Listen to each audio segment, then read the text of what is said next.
Ready when you are. Imagine two perfectly normal pastors, each leading their perfectly normal Orthodox churches.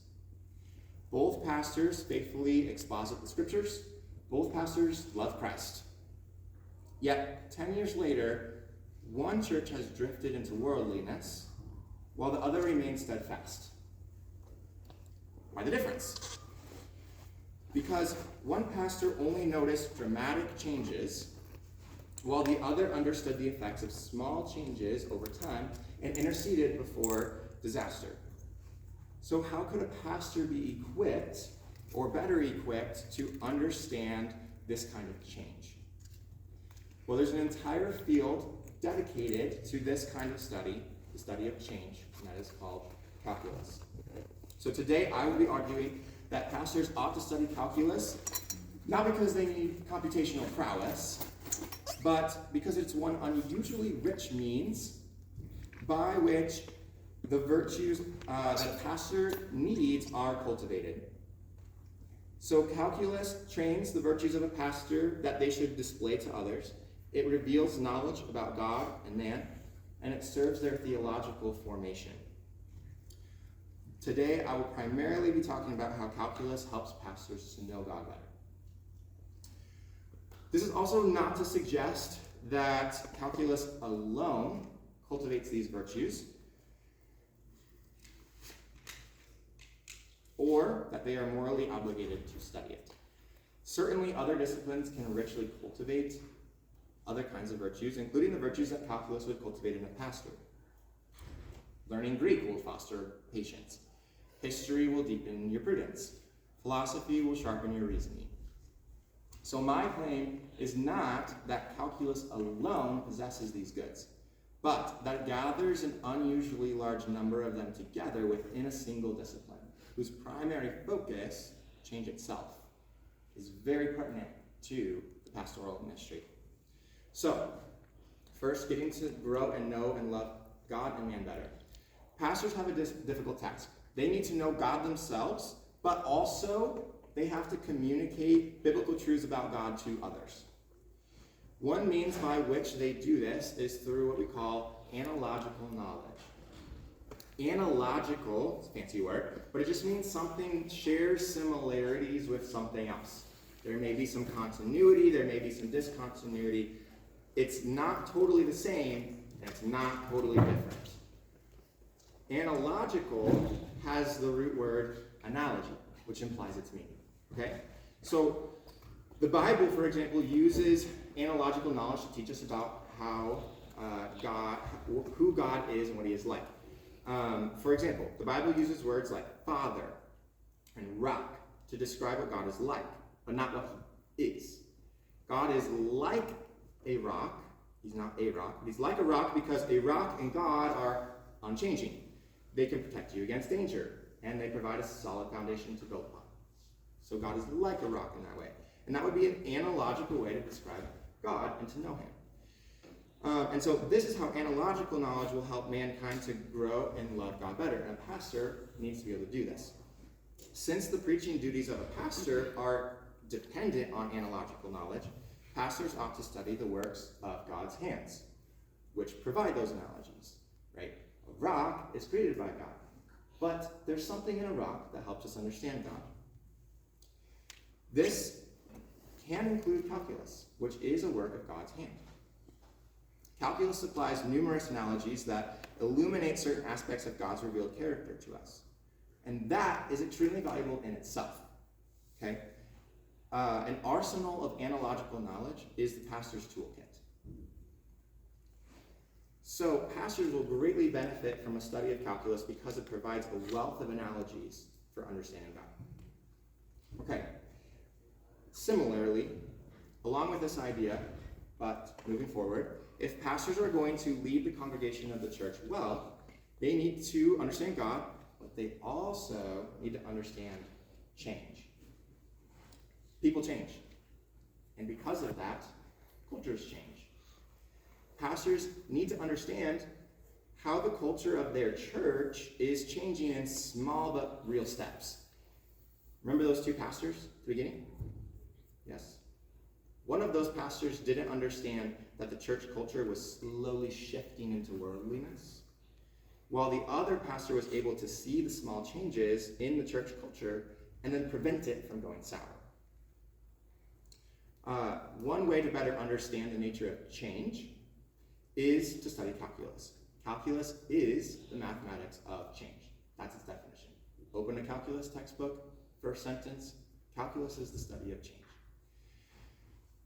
So this idea that these many small changes over time can add up to a significant change in the long run is actually the foundational concept of calculus. I affectionately call this concept an infinite amount of nothings makes something. This idea is that on any large enough scale, something so tiny and insignificant as to seem like nothing can end up becoming something quite formidable. Here's an example. I have this quote written down, and it's by Van Loon, but I don't actually know where the original source is, but I can find that sometime. But here's the quote. In the north, there stands a rock. It is 100 miles high and 100 miles wide. Once every 1,000 years, a little bird comes to this rock and sharpens its beak.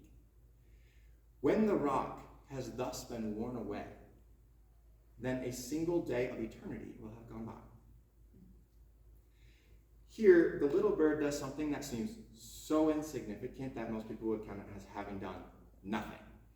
In reality, it chipped a small piece of the rock away every time it sharpened its beak, every 1,000 years. So even though, and assuming that this bird could live for trillions and trillions of years, it would eventually wear the stone away to nothing, right? So it's in this manner that an infinite amount of nothings makes something. This 100-mile high and wide rock can be nothing in the end, or it can be gone, after an infinite amount of these really tiny changes that happen over time, okay?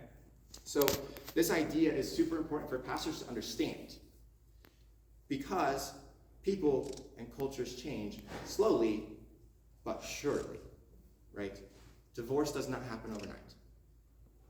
Heresy is not typically adopted in 10 minutes. A church drifting from doctrinal truth doesn't happen in a week. In fact, most things take place over months and years. And so this is why a pastor ought to have a training in calculus, because they need to see how an infinite number of nothings makes something. Surely I cannot make these claims without something of a resistance. I hear first people will say, pastors need to study Greek. They don't need to study mathematics. It's a waste of time for them to study math. Of course, pastors must study Greek. That's inarguable. However, this distinction between studying Greek and studying mathematics presents a false dichotomy, a false choice. For what reason must they study Greek at the expense of studying mathematics? I would argue that the formation of a pastor in the liberal arts is only strengthened by their studying broadly. Second, I can hear voices agreeing that pastors should study broadly, but they will say, and they will disagree when they state that pastors have never needed calculus. Admittedly, I agree.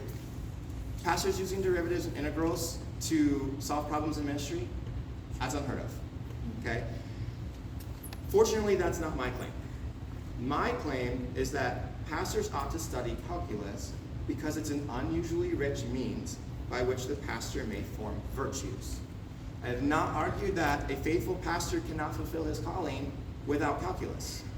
The church has been faithfully shepherded by pastors for centuries who did not know calculus. My claim is more modest. Among the liberal arts available to us today, calculus is one of the richest for cultivating the habits of mind required in pastoral ministry. So to conclude, everything changes. The child becomes the adult. The newly married couple ends up winning the generational dance at a wedding. The flourishing church closes its doors. Friends come and they go. Nations rise and fall. Memories fade, relationships change, emotions change, opinions change, fortunes change, cultures change. One careless compromise rarely destroys a marriage in a single night. One neglected prayer rarely destroys a soul. Neither does one act of kindness produce faithful love, or does one faithful sermon produce lifelong faithfulness. Sanctification does not happen overnight. Somewhere a young couple will confess that their marriage is quietly falling apart. Somewhere an elder will notice that their congregation has slowly become more captivated by politics and by Christ. We outgrow our clothes and shoes, our parents grow old, our thoughts constantly change. It's exhausting. We long for constancy. We spend our lives reaching for permanence in a world that keeps changing. But for I, the Lord, do not change, rings out Malachi 3:6. Your pastor has been entrusted with a noble and extraordinary calling to lead a changing people closer to the unchanging God. You see, none of those moments appeared overnight. Every one of those moments is the culmination of countless unnoticed changes. In fact, even God, he works through ordinary means, quietly, patiently, faithfully, steadily, adding grace upon grace until his church is formed into the image of Christ. So in all of those good or bad moments, the pastor must learn to perceive these slow changes. And yet I'm arguing something still greater. Calculus is worthy of study not only because it helps us understand change. The Christian studies because God is worthy of being known through every avenue by which he has graciously revealed himself to us.